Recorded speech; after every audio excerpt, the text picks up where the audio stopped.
আজকে হাঁসের গোস্ত ভুনা করতে আসি। হাঁসের গোস্ত কড়াইতে দেওয়া মাত্র হাঁসটা বলে, জীবনে অনেক সাঁতার কাটছি, অনেক দৌড়দৌড়ি লাফালাফি করছি, অনেক বাহাদুরি দেখাইছি, আজকে আর রেহাই পেলাম না।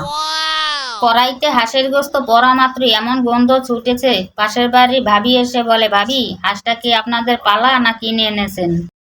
আমি বললাম, না ভাই, এরা অনলাইন থেকে অর্ডার দিয়ে আনছে। যারা বলেন রান্না করা খুবই সহজ, এই কথা বলে যারা আমার ভিডিওতে লাইক কমেন্ট করেন না, তারা একদিন আসেন আমার রান্নাঘরে। আজকে মাংস আর মশলা এমন কষামু দেখতে মনে হবে করোর মধ্যে বিয়ের অনুষ্ঠান চলতে আছে, এখন খাইতে আবার মানুষ বাকি। হাঁসের গোস্ত ভুনা করার গন্ধ মোবাইল থেকে যদি তোমাদের নাকে যায়, তাহলে কমেন্ট করে জানিয়ে দিও লবণ কম হয়েছে না বেশি হয়েছে। এক এক জায়গার মানুষ এক এক রকমের রান্না করে। ভাই, তোমরা কিভাবে হাঁসের গোস্ত ভুনা করো জানি না, আমি কিভাবে করছি, আমারটা কেমন হয়েছে কমেন্ট করে জানিয়ে দিও। গরিবের রান্নাঘরে সবাইকে আল্লাহ হাফেজ।